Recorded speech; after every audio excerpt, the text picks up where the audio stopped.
बिस्मिल्लाहिर्रहमानिर्रहीम। अस्सलाम वालेकुम नाजरीन, आप यूट्यूब चैनल देख रहे हैं। मैं इमरान खान हूँ। नाजरीन, आज पीर की सुबह है और ये ब्रेकिंग न्यूज़ है, बहुत बड़ी खबर है।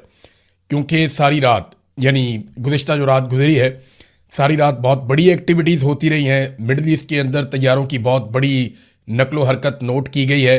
ख़ास तौर पे वो तैयारे जो जंग में निगरानी करते हैं या रीफ्यूलिंग का काम करते हैं, बड़े पैमाने पर उनको एक जगह से दूसरी जगह शफल किया गया। ऐसा लगता है कि कोई बहुत बड़ी जंग शुरू होने वाली है। लेकिन उससे पहले डोनाल्ड ट्रंप ने एक बड़ी अनाउंसमेंट की है। मैंने आपको बताया था कि सेंटकॉम के कमांडर ने एक ब्रीफिंग दी थी डोनाल्ड ट्रंप को। उसके बाद इसराइल से रब्ता किया था और उसके बाद वो मिडल ईस्ट पहुंच गए और उन्होंने ज़ाती हैसियत में फौज की निगरानी शुरू की और बहुत सारे उमूर उन्होंने देखे। उसके बाद डोनाल्ड ट्रंप ने अभी एक स्टेटमेंट दिया। उस स्टेटमेंट से सारी बात शुरू होती है। डोनाल्ड ट्रंप ने मुहासरा खत्म करने का या नाकाबंदी खत्म करने का ऐलान किया, लेकिन यह ऐलान उन्होंने बड़े अजीबोगरीब तरीके से किया। डोनाल्ड ट्रंप ने यह कहा कि दोस्तों ने मेरे से रब्ता किया है, बहुत सारे ममालिक ने, और नाकाबंदी अब वो ख़त्म कर रहे हैं और जहाज़ों को वो आबने हुर्मस से गुजारेंगे, स्कॉट करेंगे या उनकी मदद करेंगे जहाज़ों की कि वो आबने हुर्मस से गुजर के निकल जाएं। और ईरान के लिए वार्निंग भी है कि ईरान अब किसी भी शरारत से बाज रहे, यानी आबने हुर्मस को ज़बरदस्ती खुलवाने का अमेरिका ने मंसूबा बना लिया। डोनाल्ड ट्रंप ने अल्फाज का चुनाव बड़ा मुबहम किया है, लेकिन सूरत-ए-हाल ऐसी ही दिखाई दे रही है। और ईरान का जवाब अगर आप देखें तो उसमें आपको बहुत सारी चीज़ें क्लियर हो जाती हैं। डोनाल्ड ट्रंप ने अपने इस प्रोजेक्ट को नाम दिया है प्रोजेक्ट फ्रीडम का, और यह कहा कि नाकाबंदी का खात्मा दरअसल एक इंसानी हमदर्दी का है। अपने सोशल मीडिया पे डोनाल्ड ट्रंप ने कहा कि आबने हुर्मस में मौजूद कई जहाज़ों पर खुराक और ज़रूरी अशिया की किल्लत पैदा हो गई है, जिसके बायस अमले की सेहत और हिफाजत की संगीनी का खतरा है। हालांकि ऐसी कोई चीज़ रिपोर्ट नहीं हुई, वरना वीडियोज आ जाती बहुत सारे जहाज़ों से। उन्होंने खबरदार किया कि अगर इस मिशन में किसी किस्म की रुकावट डाली गई तो अमेरिका सख्त रद्द अमल देगा। फिर ये पेशरफ्त ऐसे वक्त में सामने आई है जब आबने हुर्मस में ईरान की जानिब से आयद गैर आलानिया पाबंदी और अमरीकी बहरी नाकाबंदी के बायस आलमी तिजारत और तेल की तरसील जो है वो बुरी तरह मुतासर हो चुकी है। देखिए, ये आंख झपकने का मुकाबला था, आसाब की लड़ाई थी। ईरान ने अंदर से आबने हुर्मस को बंद किया हुआ था, उसके ऊपर भी बहुत दबाव था, और अमेरिका ने बाहर से नाकाबंदी की हुई थी, उसके ऊपर भी बहुत दबाव था। अभी अमरीकी सदर को चीन के दौरे के लिए भी जाना है। 14-15 मई का ये टाइम है और वहां पे तैयारियां भी शुरू हो चुकी हैं। तो डोनाल्ड ट्रंप को जो भी करना है वो उससे पहले करना है। अगर लड़ाई करनी है या लड़ाई को समेटना है तो उससे पहले करेंगे तो ज्यादा बेहतर अंदाज में वो अपना दौरा मुकम्मल करेंगे। और अगर वो लड़ाई के बीच में जाते हैं तो सिचुएशन मुख्तलिफ होगी, या फिर उनको दौरा एक मरतबा फिर आगे भी करना पड़ सकता है। वो फिर देखना पड़ेगा कि चाइना के सदर की अवेलेबिलिटी और बाकी मामला कैसे होते हैं। बहरहाल इस वक्त सूरत हाल ये है कि डोनाल्ड ट्रंप ने ईरान को वार्निंग दी और उन्होंने कहा कि मैं मुख्तलिफ ममालिक के जहाज़ों को यहां से निकालूंगा। अब ये एक ट्रैप भी हो सकता है। देखिए, माजी में इसी तरह का हथकंडा 1964 में अमेरिका ने इस्तेमाल किया था वियतनाम पे हमले के लिए। जब अमेरिकी सदर जॉन एफ कैनेडी को कत्ल किया गया था 1963 में, तो उसके बाद नायब सदर था जॉनसन, वो अमेरिका का सदर बन गया था। और फिर एक वाकया हुआ था वियतनाम के पानियों में, जिसके बहाने अमेरिका वियतनाम के साथ एक लड़ाई में उतर गया। देखिए, वियतनाम की लड़ाई से मिलती जुलती लड़ाई है जो अमेरिका यहां पे आबने हुर्मस में करने जा रहा है।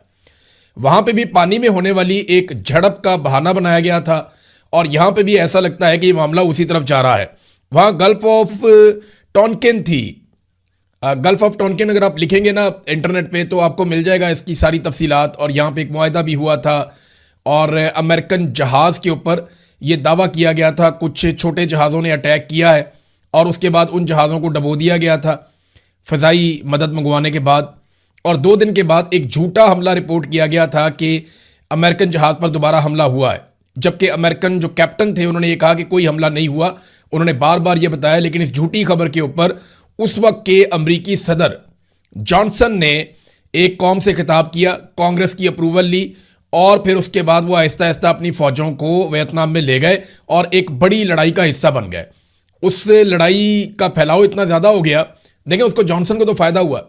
जॉनसन की फैमिली बिजनेस कर रही थी हथियारों में, और उसकी फैमिली ने उस दौर में बेशुमार पैसा कमाया हथियार बेच बेच कर, और उनको एक जंग की ज़रूरत थी तो उन्होंने वियतनाम में जंग लगवा दी।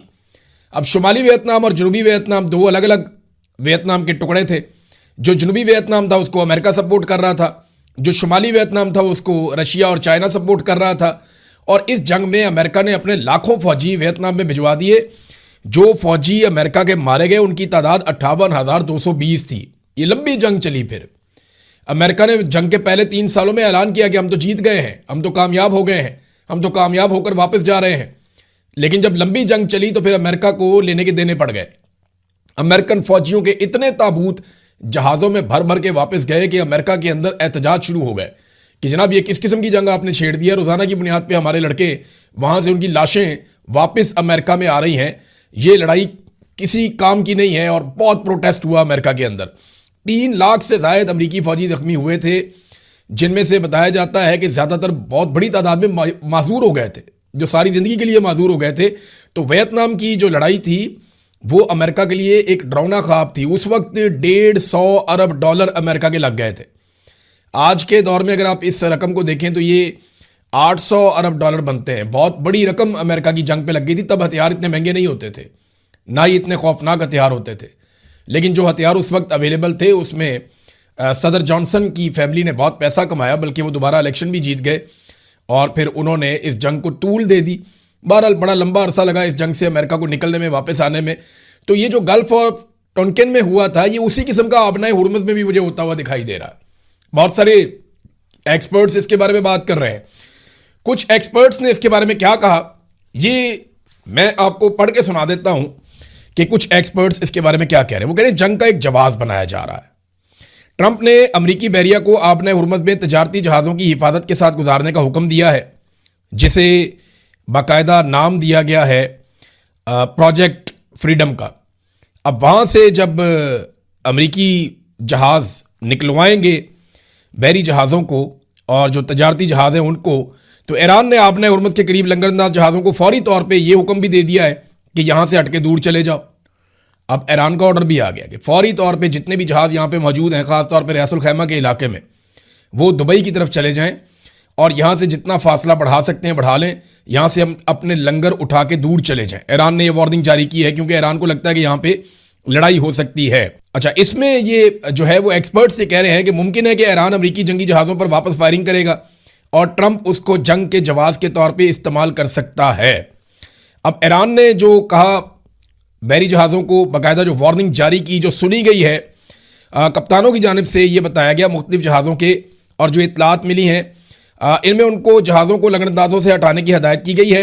हमारे क्लाइंट जहाज़ों ने तस्दीक की है कि रसूल खैमा और दीगर इलाकों में जो करीब जहाज़ मौजूद हैं उन्हें ये वार्निंग दी गई है कि वो फौरी तौर पे, और उन्हें कॉल मसूल हुई है, फौरी तौर पर लंगर उठाने और अपने जहाज़ों को दुबई की तरफ ले जाने का हुक्म दिया गया है। साथ ही ये भी इंतबाह किया गया है कि अगर उन्होंने तामील ना की तो नताइज की जिम्मेदारी उन पर होगी। ये अब ईरान ने भी इसके ऊपर सख्त पैगाम दिया कप्तानों को, यहाँ से निकल जाओ। इतलात ये है कि अमेरिका ने बहुत सारे जहाज़ों को कायल कर लिया है, बहुत सारी कंपनियों को कायल किया है कि आप एक साथ निकलें, ईरान आप सबके ऊपर अटैक नहीं कर सकता, हम आपकी फौजी मदद करेंगे, और उसके लिए बहुत सारे हथियार रीजन में पहले से मौजूद है। तो क्या अमेरिका अब एक बड़ी जंग की तरफ जाने लगा है ईरान के साथ? आज का दिन बहुत इंपॉर्टेंट है। आप ये वीलॉग 9-10 बजे के करीब सुन रहे हैं, तो ये डेवलपमेंट का टाइम है। हम दूसरे वीलॉग में आपको बता पाएंगे कि एक्चुअली यहाँ पे हो क्या रहा है और होने क्या जा रहा है। ईरान ने इस पे जो स्टेटमेंट जारी किया, जरा वो आप देख लें। वॉल स्ट्रीट जर्नल की एक रिपोर्ट के मुताबिक उन्होंने इस सारे मामले से जुड़े हुए कुछ हुकाम का नाम लिए बगैर उन्होंने बताया कि हाल ही में ऐलान करदा प्रोजेक्ट फ्रीडम में आबनाए हुर्मुज़ से गुजरने वाले जहाज़ों को अमरीकी बहरी जहाज़ों की तरफ से बराह रास्त तहफ़्फ़ुज़ फराहम करने पर मुश्तमिल ये मामला इस तरीके का नहीं है जैसे रिपोर्ट किया जा रहा है या जैसे ईरान समझ रहा है। उन्होंने कहा जनाब कि ये ममालिक इंश्योरेंस कंपनियों के लिए इस मुतनाज़ समुद्री रस्ते से महफूज गुजरगाह को मरबूत करने का एक फ्रेमवर्क है। अब ये रिपोर्ट कुछ और बता रही है। वो ये कह रही है कि ये इसलिए नहीं है कि यहाँ से अमेरिका ताकत के बलबूते पे निकालेगा, वो ये कह रहे हैं अमेरिका सिर्फ गाइडेंस दे रहा है। लेकिन डोनाल्ड ट्रंप का जो ट्वीट है उसको आप जब पढ़ें तो आपको ऐसा लगता है कि जैसे वो ताकत के बलबूते पे काम करेगा, और उसने वार्निंग भी दी है। ईरान ने आबनाए हुर्मुज़ में किसी भी अमरीकी फौजी कार्रवाई के खिलाफ डोनाल्ड ट्रंप को खबरदार कर दिया है। सदर ट्रंप के इस ऐलान के जवाब में कि अमरीका आबनाए हुर्मुज़ से तजारती जहाज़ों की रहनुमाई करने का इरादा रखता है, एक ऐसा ऑपरेशन जिसे सेंटकॉम गाइडेड मिसाइल डिजास्टर्स और 15,000 फौजी एहलकारों पर मुश्तमिल बताया जा रहा है। यानी इसमें जो अमेरिकन मिसाइल्स हैं वो भी इस्तेमाल होंगे। इसमें 15,000 अमरीकी मरीन्स हैं, उनको इस्तेमाल किया जाएगा। एक सीनियर ईरानी ओहदेदार ने ड्रॉप साइट न्यूज़ को बताया कि ईरान की क़यादत आबनाए हुर्मुज़ में मौजूद हालात को तब्दील करने की किसी भी कोशिश को मुस्तरद करती है और भरपूर जवाब देगी। ईरानी ओहदेदार ने कहा कि ट्रंप के इस इकदाम का बुनियादी मकसद ईरान को तसादुम की तरफ पहला कदम उठाने पर उकसाना है। ये वही बात है जो एक्सपर्ट्स भी कह रहे हैं। नंबर 1, डोनाल्ड ट्रंप ने कहा कि हमारी जानिब से मुहासरा ख़त्म, तमाम जहाज़ों को हम इंसानियत की बुनियाद पर यहां से निकालने वाले हैं, हम जहाज़ों की मदद करेंगे, ईरान बीच में ना आए। यह है जी सादी बात। दूसरी जानिब से ईरान ने जितने जहाज़ आसपास मौजूद थे उन सबको हुक्म दिया कि आप ये एरिया फौरन छोड़ दें, क्योंकि यहां पे कोई शरारत होने वाली है। अगर आप यहां पे रुकेंगे तो जिम्मेदार आप खुद होंगे। तीसरा, जो एक्सपर्ट्स हैं वो ये कह रहे हैं कि अमेरिका की कोशिश है कि ईरान लड़ाई में पहल करे और उसके बाद कोई बड़ी लड़ाई की जाए।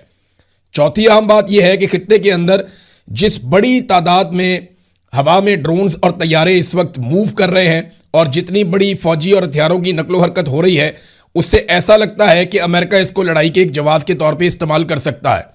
और आखिरी चीज़ जो ईरान ने स्टेटमेंट दिया और उन्होंने बताया कि 15,000 फौजियों से और मिसाइल सिस्टम्स के ज़रिए से अगर आप ये करने जाएंगे तो ईरान ऐसी किसी भी कोशिश को मुस्तरद करता है जो मौजूदा हालात को तब्दील करे आबनाए हुर्मुज़ में।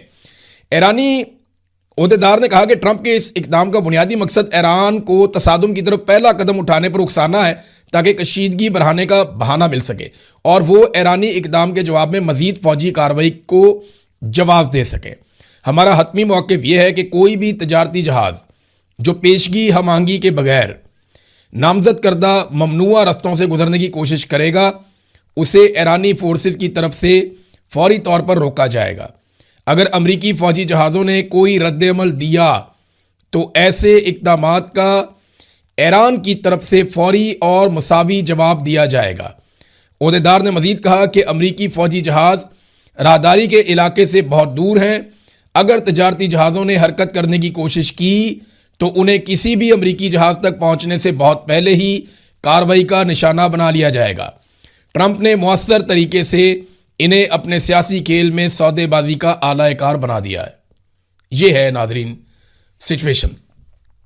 एक तरफ डोनाल्ड ट्रंप का ऐलान, उसके बाद ईरान का ऐलान कि कोई भी जहाज़ यहां से नहीं गुजरेगा बल्कि यहां से दूर चले जाएं। फिर जो इंटरनेशनल रिपोर्टिंग हुई है उसमें यह दावा किया गया कि ये वैसा ही कुछ लगता है जैसा 1964 में हुआ था वियतनाम के करीब, और वहां पे भी एक छोटे से तसादुम को बहाना बनाकर एक ऐसी जंग शुरू कर दी गई जो अमेरिका के लिए डरावना ख्वाब बन गई। तो क्या अमेरिका यहां पे भी उसी नौयत की एक जंग छेड़ने जा रहा है जो कई सालों तक जारी रह सकती है?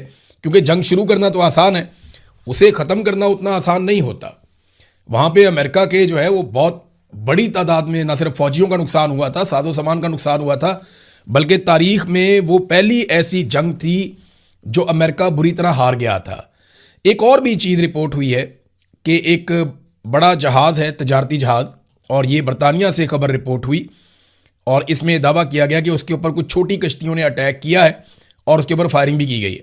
ये खबर बिल्कुल वैसी खबर है जो 2 अगस्त 1964 को अमेरिकन मीडिया पे चली थी और वेस्टर्न मीडिया पे ये खबर चली थी 2 अगस्त 1964 को, कि छोटे जहाज़ों ने एक बड़े जहाज़ के ऊपर अटैक किया और वहाँ पे फायरिंग का तबादला हुआ। बिल्कुल वैसी खबर आज यहाँ पे भी छपी है कि छोटी कश्तियों ने, छोटे जहाज़ों ने अटैक किया एक तजारती जहाज़ के ऊपर, लेकिन कोई नुकसान बड़ा रिपोर्ट नहीं हुआ। अब इन चीज़ों को बहाना बनाकर अगर जंग शुरू की जाती है तो सूरत-ए-हाल काफ़ी ज़्यादा बिगड़ सकती है। नाज़रीन, पाकिस्तान ने पूरी कोशिश की है कि कुछ ना कुछ करके ये जंग जो है वो ख़त्म हो जाए। ये जंग आगे नहीं बढ़नी चाहिए क्योंकि पाकिस्तान की गवर्नमेंट के ऊपर, पाकिस्तान की एस्टेब्लिशमेंट के ऊपर बहुत ज़्यादा दबाव है। एक तो दबाव उनके ऊपर अरब ममालिक की जानिब से आएगा अगर अब दोबारा जंग शुरू होती है कि आपको हमारे साथ खड़ा होना पड़ेगा ईरान के मुकाबले में। अब ये बहुत बड़ी दिक्कत है, फ़ौजी बहुत बड़ी तादाद में पहुँचा दिए गए हैं, बाकायदा एयरफोर्स का साजो सामान भी पहुँच गया है सऊदी सरजमीन के ऊपर। तो ये एक बड़ा चैलेंज पाकिस्तान के लिए रहेगा।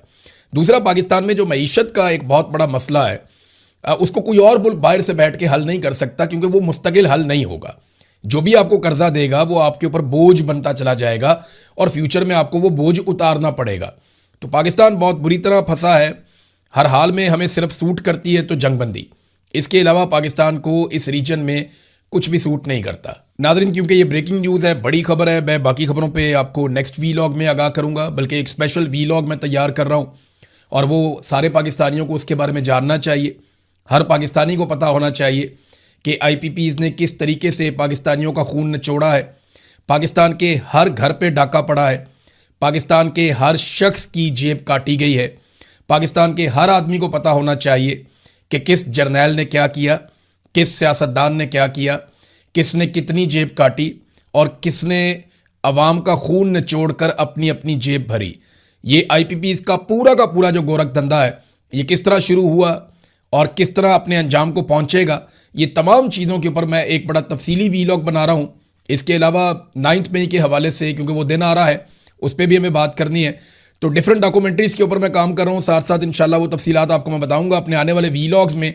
अब तक के लिए इतना ही, अपना ख्याल रखिएगा, अपने इस चैनल का भी। अल्लाह हाफिज़।